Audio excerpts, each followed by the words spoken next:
David, Yes. I am so gay. Yeah, I kind of knew that. Everyone knows that. Duh. I'm quoting today's guest, Ash Beckham. Ash started her Ignite Boulder talk in 2013 with the quote, I am so gay. And she's been on a mission to spread inclusion far and wide and get more queer folks to discover the leaders inside of themselves ever since. Well, then we better get on with Queer Money episode 346 because Ash does have a big mission. So here we go. Oh, and stick around to the end to hear how you might get your free copy of Ash's book, Step Up. Now on with the show.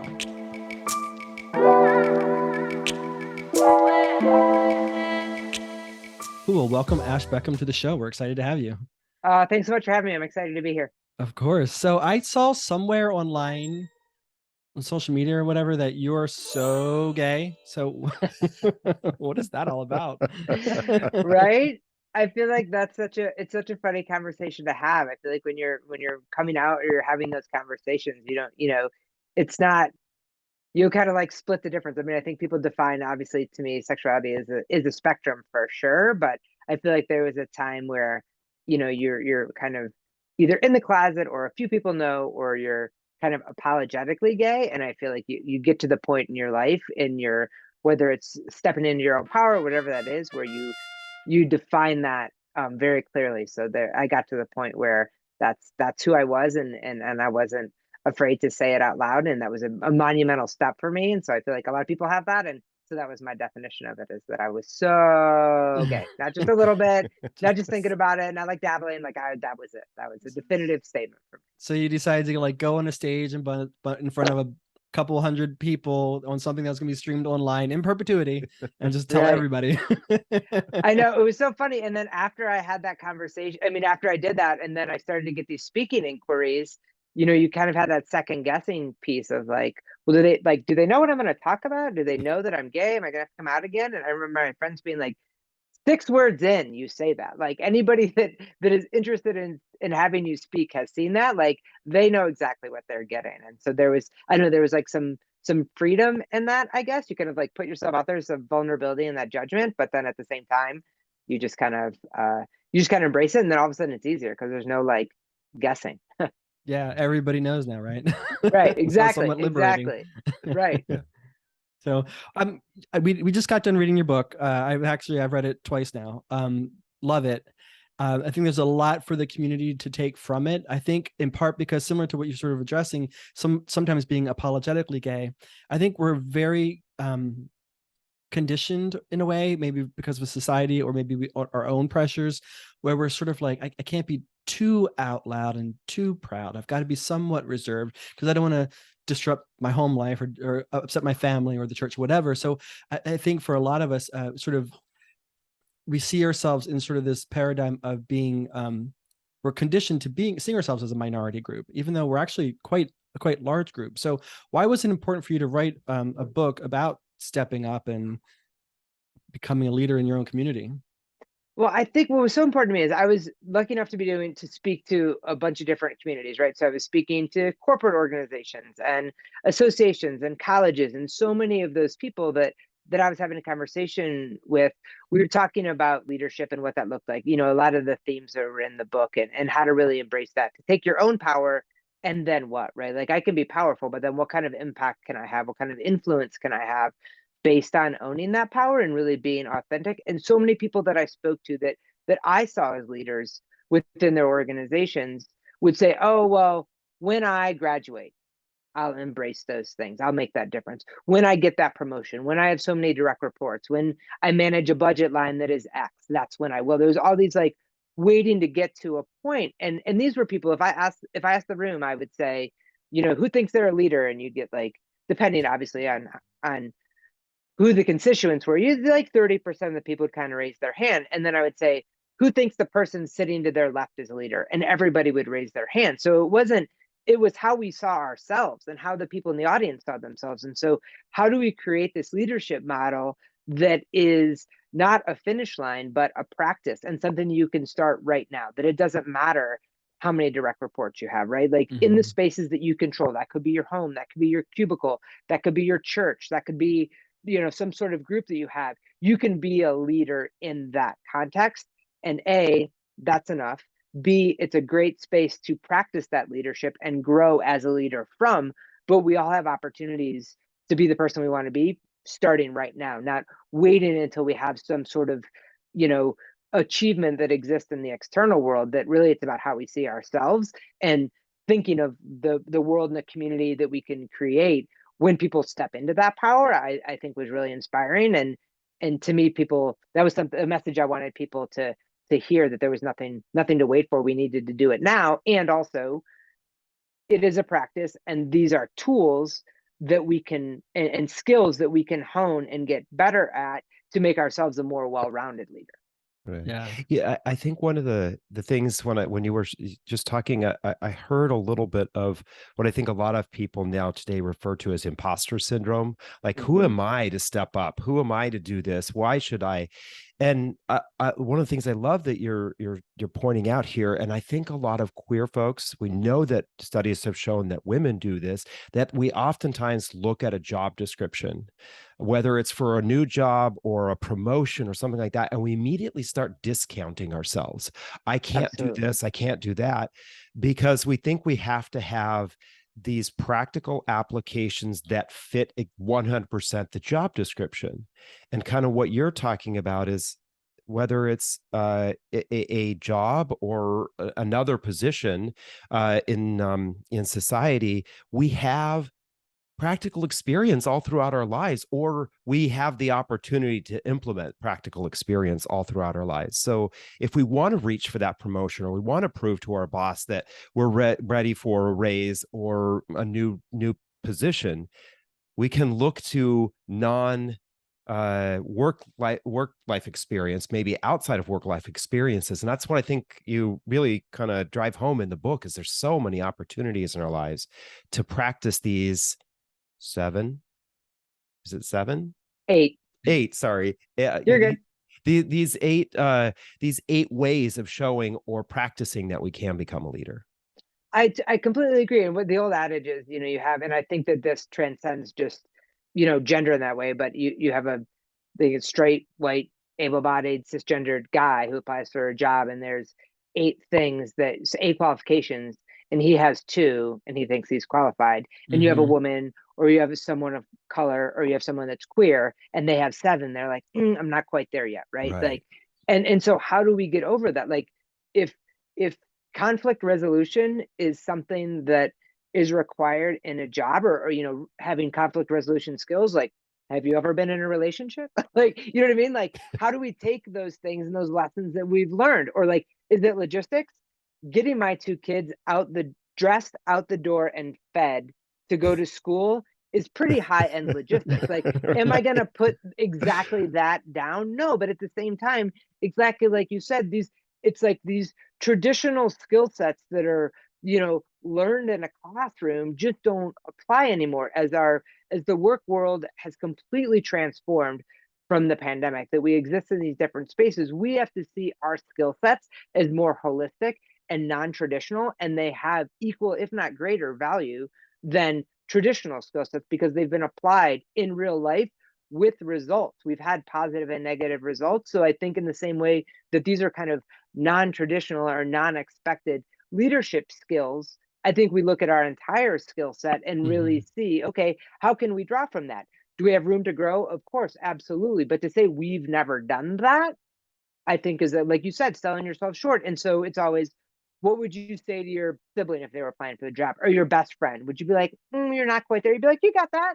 Let's get Right. creative. Let's like figure out how you're going to answer those questions, right? Like, how do we become our own best cheerleader and surround ourselves with people that are willing to do that too, right? Like, how do we have our crew of people that really that build us up in that way, to be like, yeah, you've got that. Like, let's talk it through. Let me tell you how great you are. Let me tell you how the challenges that you've faced throughout your life, right? Like, if you have been excluded, which so many of us have, right?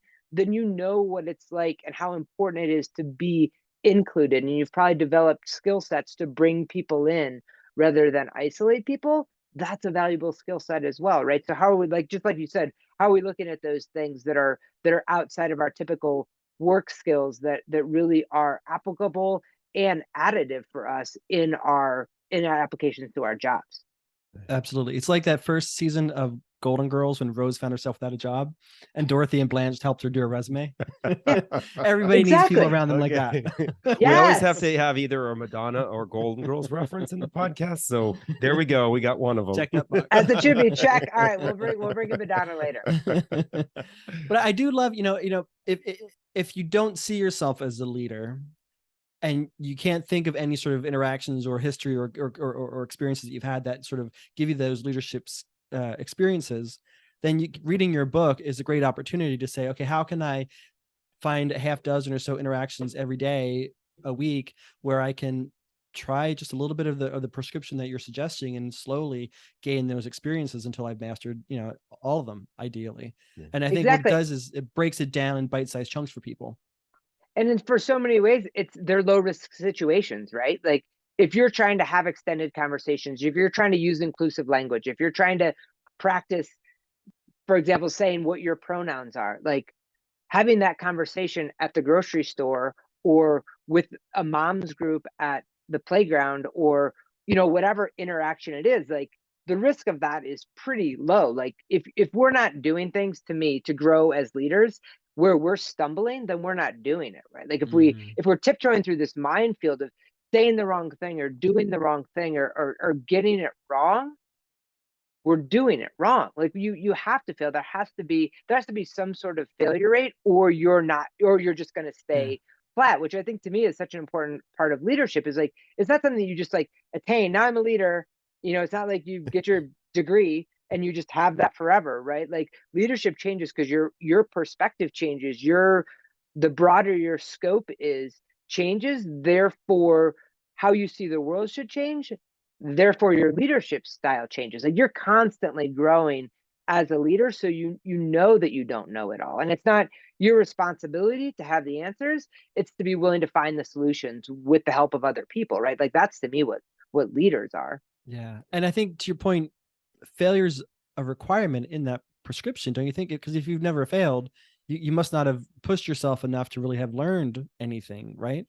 Exactly. I think it's like, in whatever way, like you don't go out and run a marathon without training for it, right? Like if you're working out, like you're actually, the soreness is like breaking down muscles to build them back stronger. And I think that's what we do in our practice. Like it happens to our ego, it happens to our sense of awkwardness, right? Like we have to break those barriers. We have to sit in that awkward conversation of not knowing what to say, of screwing it up, of saying something offensive, like whatever we do, of doing it wrong, and kind of owning that and sitting at it and taking that as an opportunity to do it differently the next time, to learn from it, to know that we always have the room to grow. But again, if you don't stumble, like people are so afraid they're going to say the wrong thing, they say nothing, and then you're not getting anywhere. And to me, from what we spoke of earlier, you're going to get stepped over in promotions or in your personal pursuits, because you have to be willing to be in the room with people that have different opinions, because those are the most creative and innovative organizations,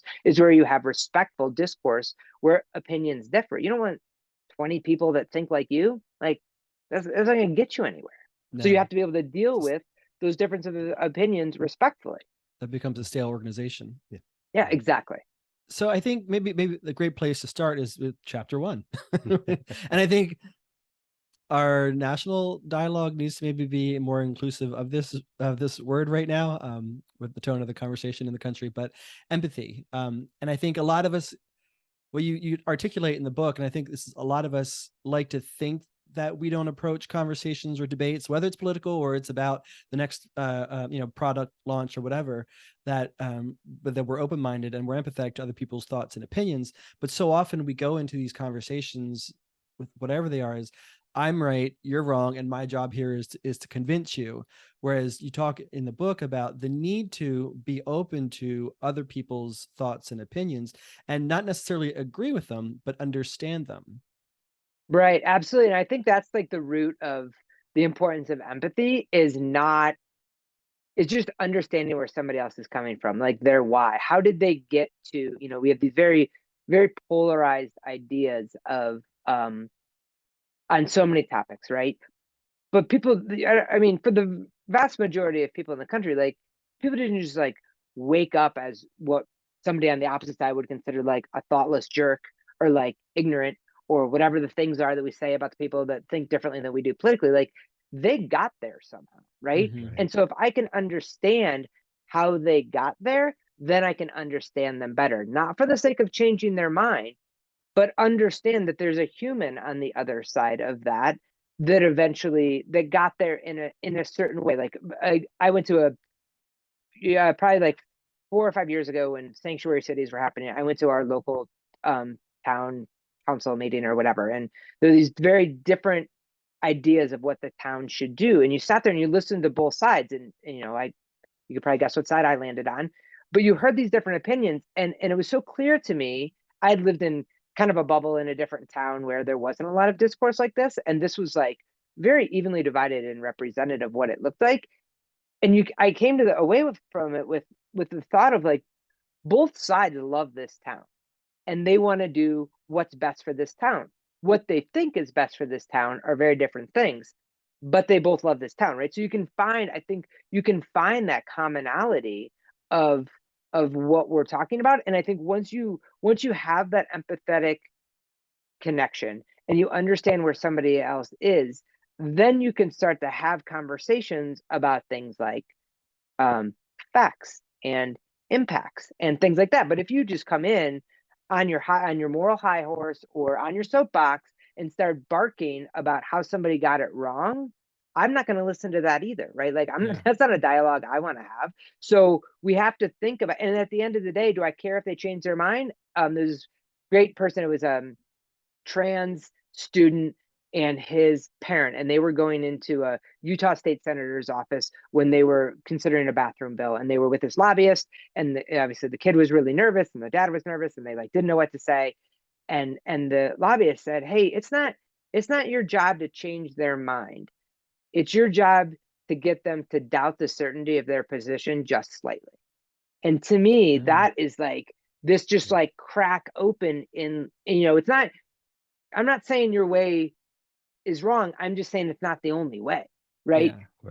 Right. And that idea, and that takes more effort and it takes more vulnerability, and not everybody's going to take it, but it creates a dialogue. And I think from what you said in the beginning, I couldn't agree more. Like what we're missing is dialogue. What we're missing is like a reasonable discussion around things like that. And obviously politicians are not having that because of their vested interest in their continued political success. So that lands on us.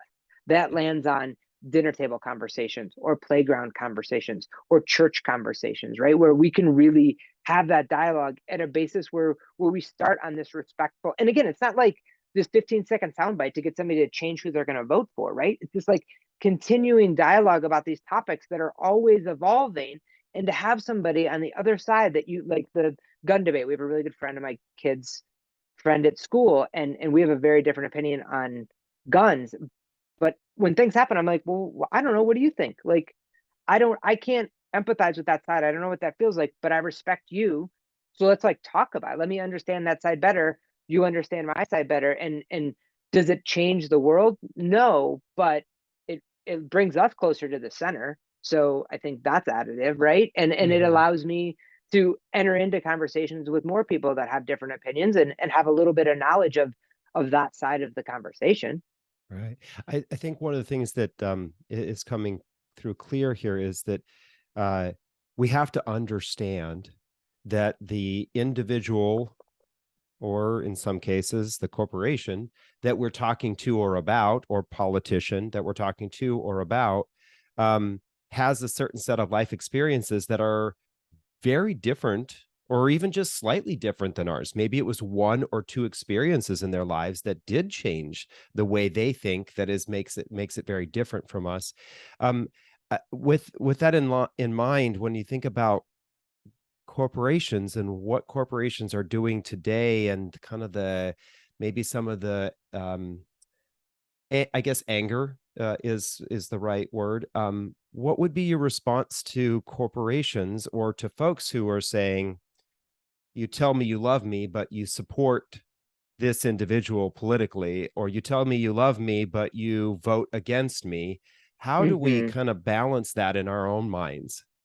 Yeah, I mean, I think that's hard. I think it's where we all have to individually decide where we draw the line. right? Of what that looks like. And I think it's really nuanced. And I don't think that we have, I don't think we make excuses for organizations, but we can also look at the good that they do and see if that good outweighs what we perceive as the negative, right? And the corporations have a variety of ways that they can be influential, right? Is it, I mean, it's their job, their role is to make money, and there are so many organizations that do good with that money internally, externally, within their communities, and there's some that just don't. And so I think the more we look into that, I think if it's an organization that we're affiliated with, like that employs us, I think those are some really honest conversations to have.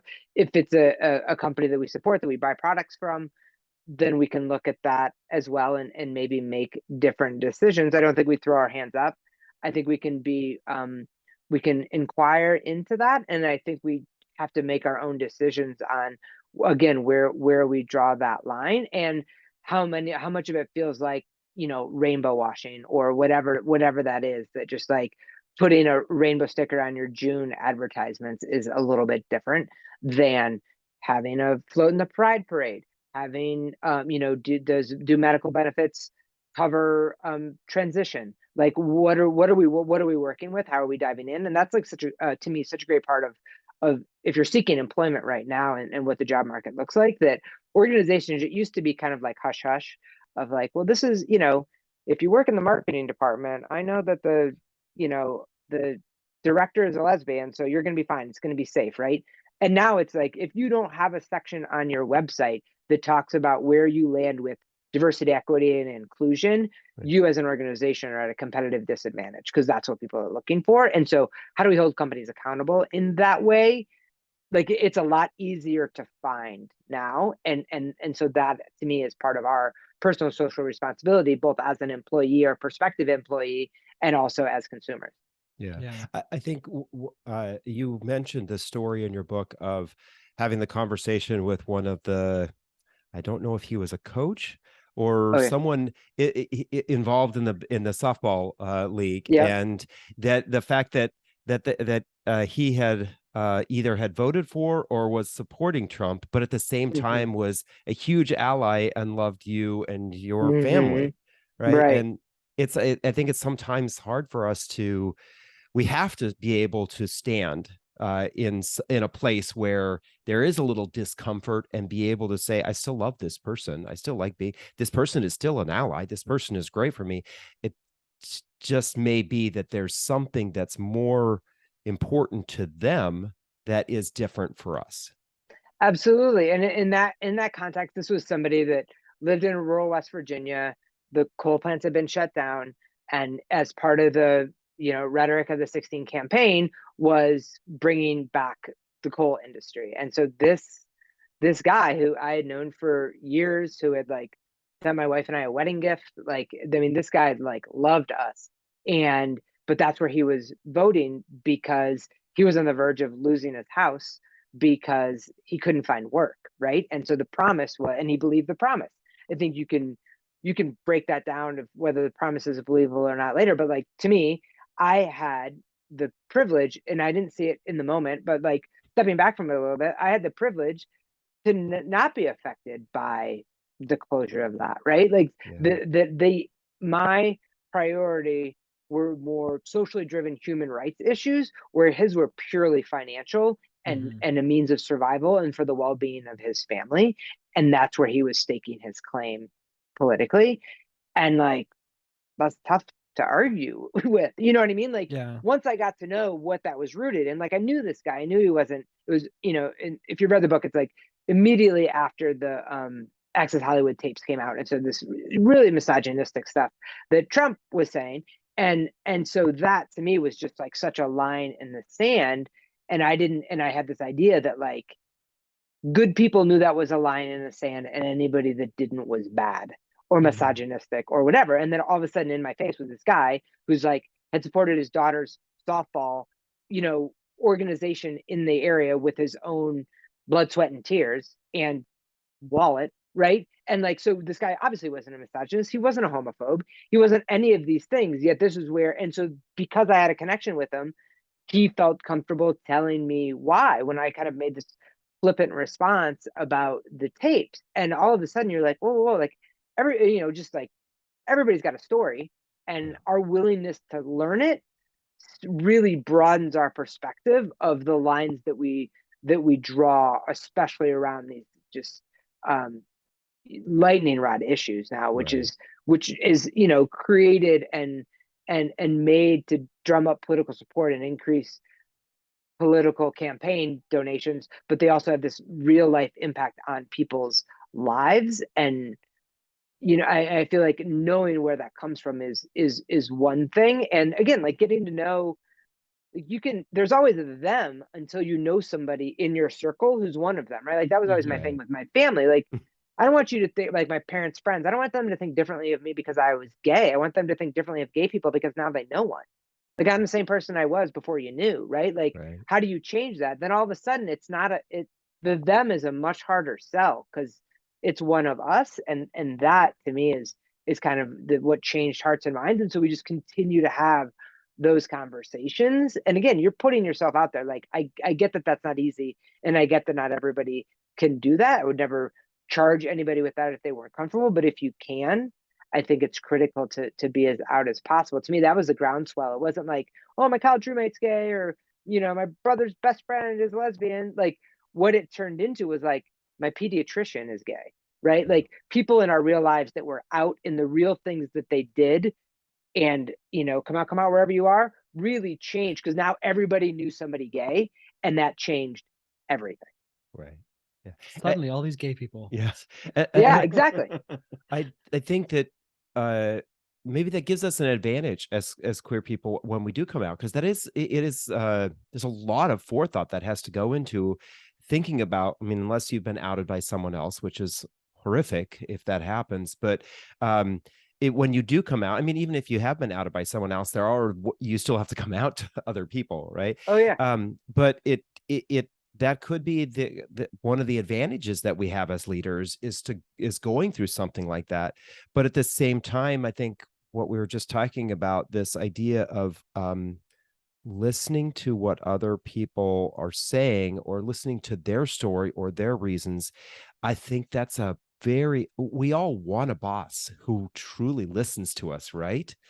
And so as a leader, you're going to have to learn how to listen to people's stories and not prejudge them based on something that you know about them before the story, or even judge them after the story, but listen carefully as to what they're really saying.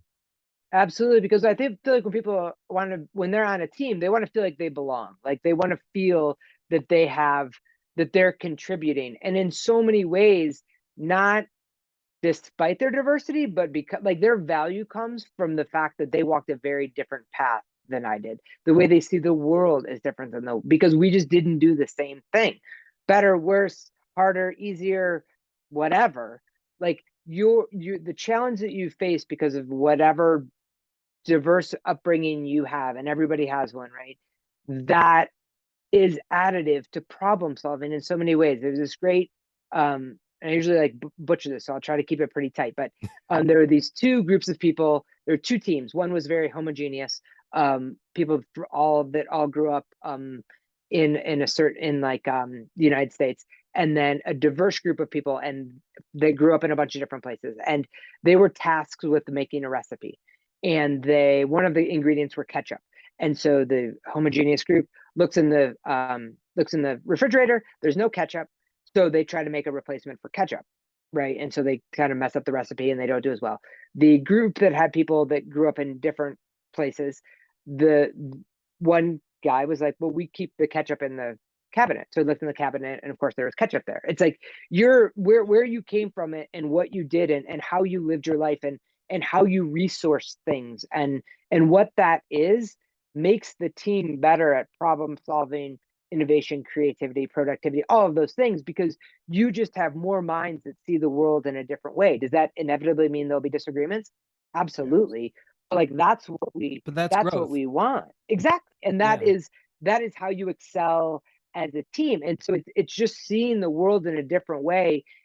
And if I want you to feel valued for being on the team, for seeing the world in a different, I need to know what got you there. I need to know some of those struggles, right? I need to know what your human experience is, not to, I always should say, like, just because I'm a lesbian, you don't want me on your team because you just landed the Subaru account, right? Like, you want me on your team because I have faced challenges in a different way than you have, not because my experience directly relates to the problem that we're trying to solve, but the way I solve problems is different than you. Therefore, I'm additive to all problems situations. And so the way we make people feel that value is to really, like you said, listen to them, and to listen to things that are different, and not come up with a solution or try to change it, right? These are like struggles that people have gone through that they figured out without your help.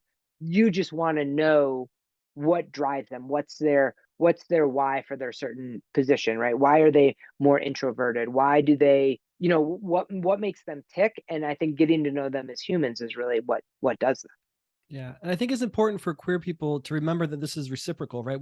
We're now expecting corporations to be diverse and be inclusive, and to have a seat ready for me at the table when I arrive, so that they can benefit from my unique experiences. But if we really want to truly be a leader, we have to be reciprocally empathetic, so that we can understand where the other side is coming from. And I think, to your point with the groundskeeper that you were working with, it was a great opportunity to understand, like, his number one most important thing was unfortunately not your number one most important thing, because he's got a family to take care of, Mm-hmm. and that's his primary responsibility. But it doesn't. So I think oftentimes queer people will come to the table where we're like, I here be prepared for all my differences. I'm going to espouse all these benefits upon you, but we have to do it likewise, because that'll help us be better decision makers, create Right. better outcomes.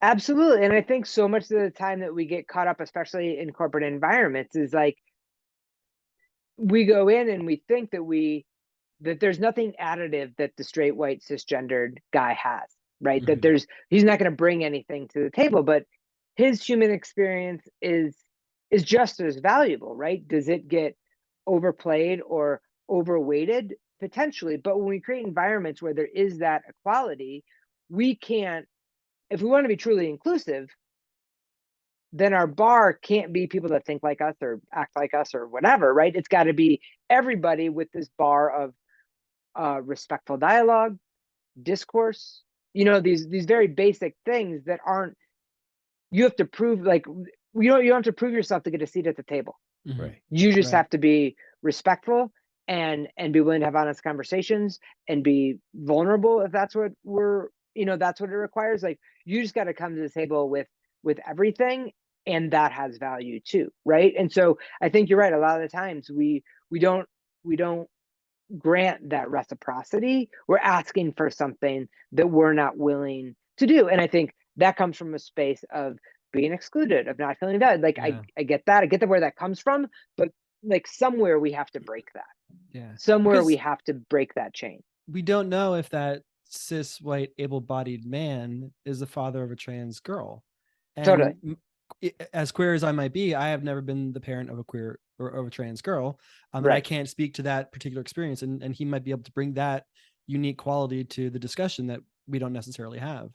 And think of his allyship. Like, that's the other thing. Like, with the privilege of straight white cisgenderedness comes, like, he's going to be in the men's locker room. I'm never going to be there, right? He has access to all of these places. And for this guy to be able to stand there and be like, that's not really how you address pronouns. For him to be able to talk with his buddies in his fantasy football league about those things when they come up, to really be that ally that steps up, that ripple effect, I don't think you can overstate. So Mhm. we need to be able to empower that person to be impactful in that way, because I think so many people, they're like these aspiring allies, but there's no place for me in the movement, or I'm always seen as like the bad guy because I'm this thing, right? And so sure, they have to prove themselves to a certain extent, but like, how do we empower them to be that ally that we need them to be, knowing that they'll have access to places we never will? Yeah. And you just touched on, advising somebody on the correct way, maybe to use pronouns or not use pronouns. But one of the points of the story of your book that we loved was the anecdote from the Philadelphia nonprofit where they talked about the idea of calling somebody in as opposed to calling them out. And I think very often, and I think maybe we're hardened, I guess should say, from social media, because we kind of think that's just how people talk with each other anymore. But in real life, it's not the most productive way to do it. Could you maybe explain that story and talk about the benefit of calling somebody in once in a while and when it's appropriate to call them out? Yeah, absolutely. So this comes from Amber Hikes, who is brilliant. They used to be the liaison for the city of Philadelphia for the mayor's office to the LGBTQ community, and now is the chief diversity officer for the ACLU. So huge props, Amber Hikes, love. And what they explained was this calling in and calling out, or there's two different ways to handle it, right? So somebody says something in a meeting, let's say, and you have two options. You can call them in, which is kind of that like maybe arm around them after the meeting, not a public display of what they said.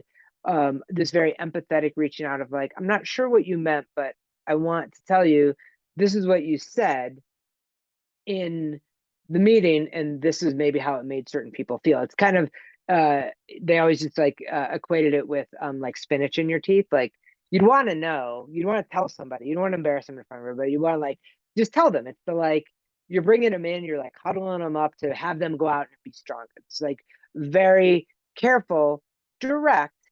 You made a mistake or a misstep, or maybe I misunderstood you, but here are the impact of the things you said, things you did, things you didn't do, right? So that's the calling in. And the calling out is the very public and sometimes necessary, the derogatory language, racist language, creating them categories, right? Like that is unacceptable, and we don't do that. And it is establishing in the moment that some behavior is not acceptable in our group, right? And those two differences to me are so nuanced, and that is what a great leader does, is knowing when to use which. And I think they're both necessary, but we obviously, if you can think of yourself on the other side, if you said something wrong in public, like let's say, especially when we're creating these environments where we want people to try, where we're asking people to stretch themselves, where we're saying failure is a necessity, right? And we do that, and then there's a mistake, the like public flogging that comes with it isn't going to make that person want to do it again or be better. It's going to make them shut up because they're so afraid that the repercussions of saying the wrong thing that they're not going to say anything, right? It's the opposite of what we want because there's no growth there. But the calling in empowers them the next time to be better, to have those conversations, to maybe check something with you, to practice using pronouns, right? Like it gives you the opportunity to be better the next time, where calling out, again, sometimes very necessary, really draws a line in the sand and maybe doesn't empower a lot of times the allyship or the growth that we're looking for. So again, as a leader, even though it's more difficult to do the call in, thinking of the times where that makes for a better group dynamic, to make sure that that's something that maybe is taken care of on the side. And then if the same thing is repeated, obviously then calling out becomes more, but it's almost like a leadership role as a coach mentor in any way. And I think that doesn't have to follow the way the org chart goes, right?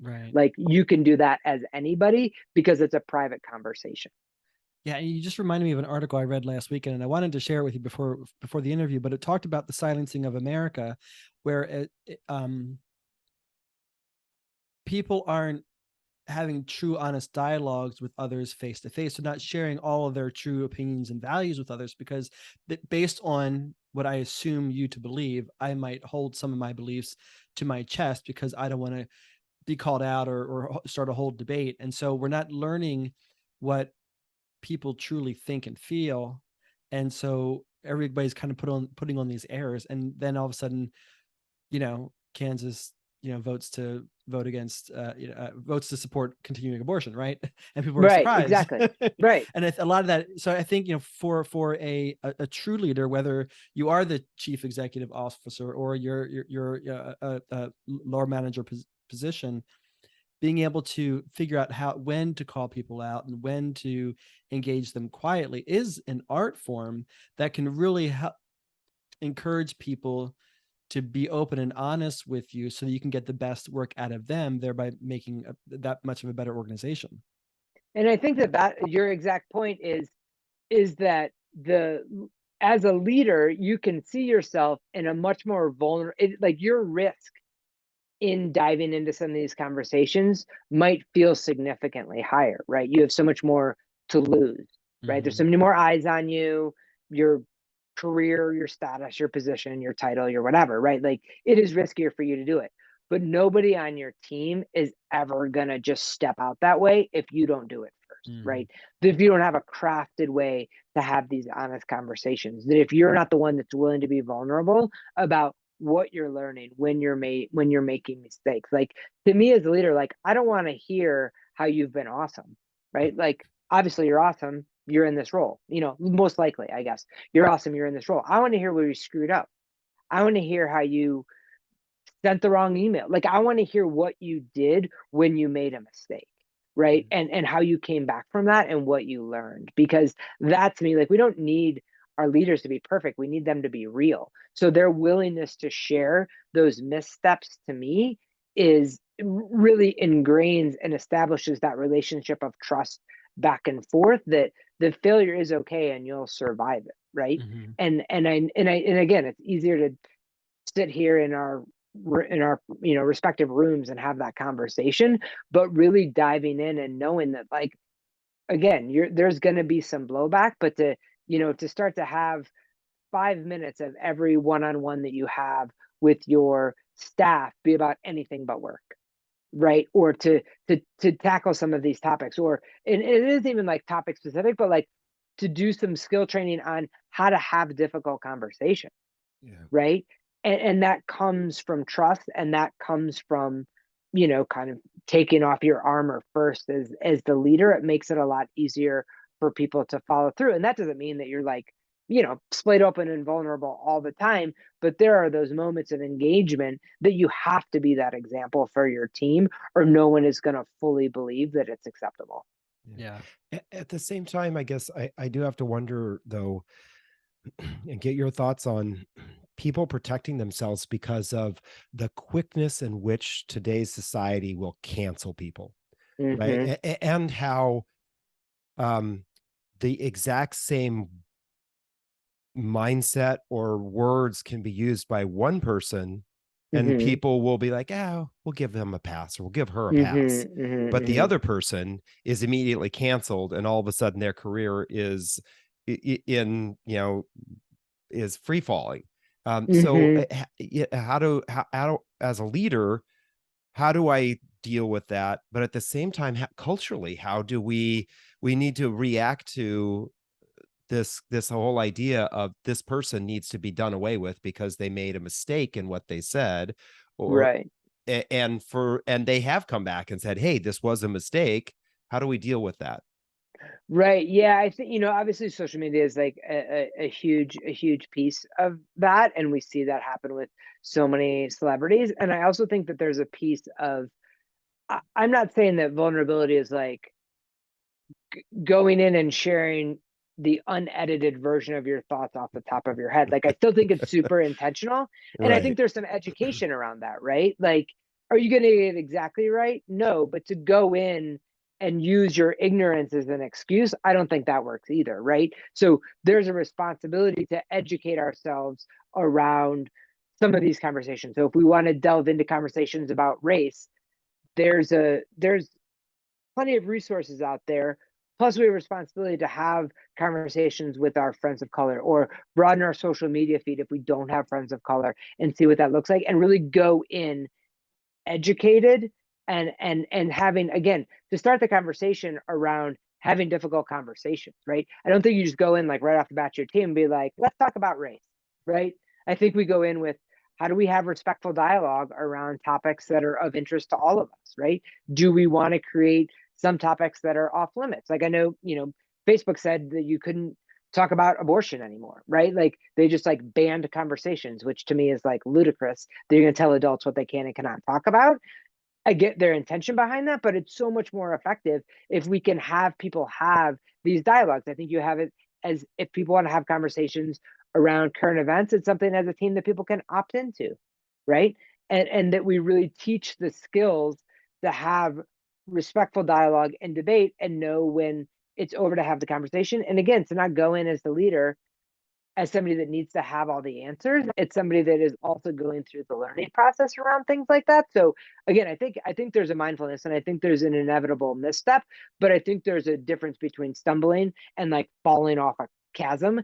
And that comes from educating yourself before you think that you have all of the knowledge required, or that your own personal experience is enough to get involved in a conversation around something that you have never experienced, right? Like, Yeah. I think a little education goes a long way to know, word choice, what that looks like. And again, having friends and colleagues and resources around you that have that experience, that you can have these honest conversations, being like, I don't want to be offensive. This is something I want to talk about. Are you comfortable having this conversation with me? Because a lot of times, we've always been, you guys have been in that spot where you're like, you're the one gay person, and so everybody wants to talk to you about all the gay things, and you're like, too much. I can't do that right now. So, I just want to have my beer. I just want to have my beer, right? Like, and I don't, and it's like, I don't represent all gay people. Right. And like, I'm like almost 50-year-old lesbian mom. That's like, that's it. That's like my niche right now, right? Like, that's what I do. I can tell you a ton about that, right? But everything else, like, I don't know all things about gay people. I don't know all things about trans people. I don't know all things. So I think knowing those resources, knowing how exhausting that is, but also knowing that we can kind of step into that role of being resource and say, hey, I'd love to talk to you about this. Here's a great article. Yeah. Take a look, come back, and then let's have a conversation. Because I'm here to have a dialogue with you, but educating you about it seems like too much for me. Like, that's on you. Let's go from there, right? Like, how do we have healthy boundaries and also know the incredible privilege we have to be able to be that resource for people? So I think it's an individual balance, but we're mindful, and also people need to educate themselves before they come to the table. Well, and you talk in the book about giving yourself as well as other people some grace. So when somebody doesn't say something the right way, whether it's on social media or at the boardroom, the board meeting, don't just dismiss them out of hand as a racist or a homophobe or whatever it is their aggression is. We all sort of make mistakes, and we're not obviously the ones to cast the first stone. So Totally. maybe give somebody else some little bit of forgiveness, and that's when you broach the conversation to call them in and say, maybe this is an opportunity for both of you, right? I can practice my empathy and trying to educate you in a calling in sort of way, and you have an opportunity to grow and maybe not make that same mistake again. Yeah. And I think the beauty of that is it then takes the weight off your shoulders, right? Like, if you have somebody that said something and you want to call them in, now they know, right? Like, you don't know what you don't know, but now you know. Right. So what are you going to do? Right. And so then now it's on them. Like, I can't expect everybody to understand those nuances or what it feels like when, if somebody uses the wrong pronouns or does whatever. Right? Like, if you've never gone through that, you can't expect to know the impact that has. But in this opportunity to call you in, I am now telling you, you now have the choice to continue to do the same thing and be knowingly hurtful to others or not.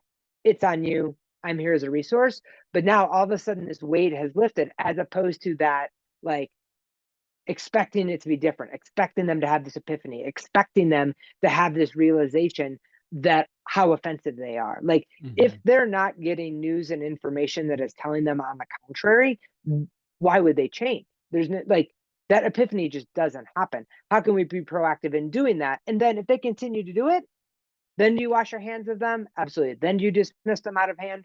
Sure, I'll give you that. But if you're not willing to engage, at least in some way, to say that, whether that's like sending them a DM, you know what I mean? Like, it doesn't be somebody you even know. Like, obviously the calling in and a personal conversation is a lot easier, but in that other way, then you make the decision if you want to continue to support them, continue to follow them, continue to whatever, or if you want to walk away. Yeah. But to do nothing and expect change, like, we have to be willing to change if we want to see change. And a lot of times that change is having that uncomfortable conversation. Right. Yeah. And, I think the other thing, the idea of grace, we have to remember where people are coming from, right? Especially for queer people and young queer people, um, they have a very different lived experience than somebody who may be 50, 60, 70-year-old queer person. And the word choices that we have are definitely related to our life experience, right? We learn certain words during our lives and we use them over and over again until we know something better, right? Absolutely. I think it's the quote that Maya is attributed to Maya Angelou all the time. Do what you know until you know something better, and then do something better. And so I think that there's some grace, and this is a leadership opportunity or learning skill that a lot of young queer kids can learn or be able to practice today, is actually helping, instead of dismissing, but actually helping older queer people, boomers, people in generations that don't have the day-to-day kind of contact with maybe what they are familiar with or what they're seeing on Reddit or what they're seeing on Discord or these various places where they're having these kind of conversations on a regular basis. Other people may not be. Absolutely. And I think and again, in so many of these conversations, it's a two-way street, right? It's so easy, even within our community, I remember going in and speaking somewhere and somebody's like, how do you identify? And I'm like, I'm a lesbian. And they're like, that's it? And I was like, well, yeah, that's it. So basic. You're not queer that's enough. it. That's all I got, right? And then I was on something else where like there was a queer woman that was on it and she would never have identified as a lesbian. Like that isn't how she would identify. She would identify as a queer woman. And it was this, and so it's easy to just, it's the old version of like, I used to have to walk up the hill 2 ways to school, right? When I was gay, you could, you know what I mean? You couldn't go in the bar and you couldn't have your hair cut shorter than whatever, you know what I mean? Like there's always like weird things of like, you don't know because you haven't done it. So Right. the older generation dismisses the younger generation. And then the younger generation was like, you weren't brave enough to live how I'm living, right? If you would have been this brave, all the old butch dykes, people are like, well, you should have been, you're really trans. You just didn't have the balls to do it. Well, balls figuratively, but you know what I mean? You couldn't do it, right? But like, what are we even talking about? Like, none of those struggles are easy, right? So like, Right. if you think as a younger person that having a conversation with somebody that's older, that like you said, like it was really hard for me to use queer for a really long time. It took me a long time to embrace that word because it had such a negative connotation to me. Like it was something that it shouldn't be said. And then it was something I was called, and none of those were positive. Right. Right. And I love the reclaiming of it or whatever, but like still for me, it's stuck. It was hard. But to think like when we think of the possibility from the recent case that marriage equality could be revoked and you are a 20 something and it's all you've known, like that, there is no way that you have to get to know somebody to know what it was like, to know what Stonewall was like, right? And like know the history. Like Stonewall isn't where Pride started. Stonewall was all the people that couldn't get into the high end straight white gay boy clubs, right? And so all the trans people, all the lesbians, all the people that were queer, all the people that were gender nonconforming, like they went to Stonewall and they got picked on because they were marginalized within the community, and then they got really pissed off, right? Yeah. Like that's what Pride was. That's what Stonewall was. Like, let's be honest about what it was, that even within our own community we marginalize, and then it's our responsibility to stand for those people. So I feel like I a little bit went on a tangent there, but I feel like there's such a huge piece of like, it's incredibly freeing to see, to me, a 20 something or a high school kid who is non-binary, and like that doesn't discount my gayness or like my claim of being a lesbian, but like I love that. And for younger people to see like it sucked and it can get taken away and it's closer than it's ever been, and here's how it used to suck, let's make sure we never get back there, right? Like that dialogue is invaluable to me. And so like just dismissing each other out of hand, like let's just sit down and have a conversation. Did you have it harder? Did I have it? Who gives a shit? Right. Like we're all gay, and like let's figure it out. And can I help you and can you help me? Yes. Like, let's Help have me it be move mutually forward. beneficial. Yes. Yeah. And move together like as a community. Let's not leave anybody behind. Let's not leave the people that weren't gay enough behind. Let's Mhm. not leave the people who can't decide between gender behind, right? Like, because gender nonconformity is like confusing to me because it was very linear when I was lesbian. Like, you got to blow all that shit up, I think, Yeah. because we're moving together as a community and we're not leaving anybody behind again. Like Yeah. that's what happened to me for the trans community. To me, like, there was a point that the bathroom bill was happening where we could have, I mean, we collectively could have cut our losses and been like, well, trans, I don't know, it doesn't have to do with sexuality, gay, straight, like gay, lesbian, like, let's just go. Sorry, guys. You know what I mean? Yeah. Like, but no, that's it. Like, we will never leave anyone behind again. And so to do that, we have to understand everybody that's at the margins. And now to me, you've got these like this older generation that's at the margins, and we can't let that go. There's too much history, too much hard work, too much blood, sweat, and tears, too much of all the stuff that got us where we are to leave that behind either. Absolutely. And I think putting this into kind of the leadership context and the opportunity that folks have, I think that for a lot of us who are, I'm doing air quotes here, people, older gay and lesbian people, we've gone through the experience of sitting across the table from a boss who is cis white or cis, maybe even a person of color, who just didn't understand, right? They had Mm-hmm. never had a gay or lesbian person on their team, and we had the opportunity to come out to them to help them understand or see by our actions that we are just like everyone else. The Mm-hmm. same thing is going to happen to a lot of these young folks who are gender nonconforming, who are, I Right. mean, we're seeing it now definitely happening with trans folks. A lot of trans folks are having to sit down and have these kind of conversations with their peers at work, with their bosses at work.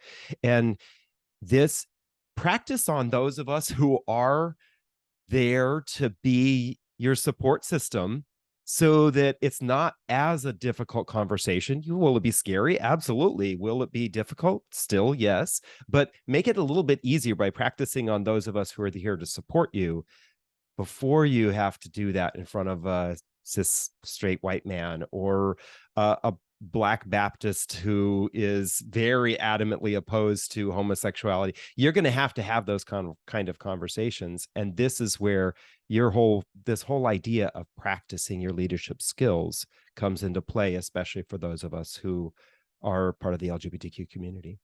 I agree. And I think there's such a beautiful piece there because no matter how inclusive and how supportive and how amazing you make an organization, like, you don't go to the grocery store at work.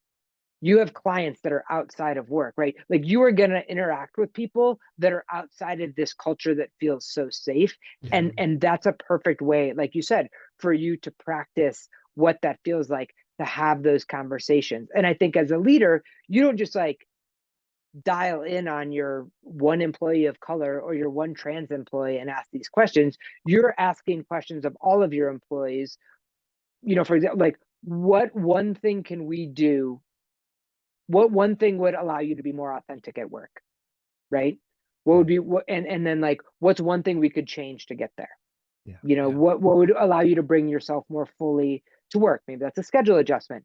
Maybe that's certain accommodations around technology, like whatever it is, whatever the thing is. But like, we don't just like go to people that we think are struggling or go to people that are diverse and be like, hey, I'm here, let's do it. Like, you're culturally creating something that's inclusive, and as a leader you have a responsibility and a willingness to listen to what those differences are. And does that mean that the first thing the trans person is going to say when you ask them that question is like, we need bathrooms that are all gender? Right? Probably not. They might just need I don't know, a different access point for work, like whatever it is. But like, eventually when you start to listen to like, what can we do to make you be more authentic here, to make you be your more full self here, and how, and also let's come up with like, I can't answer that question. Let's come up with answers together. What one thing can we change to make that happen? Then all of a sudden, it's a question that is open to everybody. And then you're making a more inclusive place across the board because not all diversities are seen, right? You don't know who's taking care of their sick parent at home. You don't know how it has a child with disabilities, right? You don't know what's happening. But a lot of those accommodations really allow you to connect to what that diversity is for each individual employee. Again, not because of the diversity you can see or that they display, but that we all have different needs, and how are we most accommodating as leaders to those needs. Yeah, I love that. The book is very profound and prescriptive, and I think I always know it's a good interview when we don't cover half the predetermined questions. then I was like, but we got to rein it in because you only have like an hour. Yeah, right. We've And you got to cut some of it. Folks, Yeah, thanks for sure. paying attention and staying on this long with us. So I highly recommend, David and I highly recommend that everybody get a copy of this book. Where can they do that? Yeah, absolutely. So you can do it through my website, through Amazon, Barnes & Noble, and independent bookstores. Those are bookshop.org is a great place to support indie bookstores. And so any of those options are there and open to you. And anybody who pays attention to our show at all, you know how to possibly get access to a free copy of the book after the episode is released. More information at the end of the show. Ash, where can our listeners and viewers track you down on social media and keep up with all things Ash Beckham? Oh, absolutely. So my website is ashbeckham.com, and then I'm on Facebook and Twitter at Ash Beckham, and then I blew the Instagram one, so that's the Ash Beckham. So it is a little bit late to that one. So anyway, so yeah, those three, and love to be interactive and continue any of the conversations. And as we said in the intro, please make sure you check out Ash's Ignite Talk on YouTube. It is not only eye-opening, but very, very well done and entertaining. Yeah, very entertaining. I appreciate that. Thank you so much. Thank you for listening. Here's your takeaway from this episode. Until you start looking for it, it may be hard to see, but each and every day we all have an opportunity to be an everyday leader. So get a copy of Ash's book, Step Up, and follow the steps she's outlined for us. To win a free copy of Ash's book, and actually every book featured on the Queer Money Podcast, subscribe to the Queer Money Podcast email list in your podcast player. Then join us this Thursday for another bonus Queer Money episode, and next Tuesday when we share 9 healthy money habits to help you survive the holidays. Have a great week.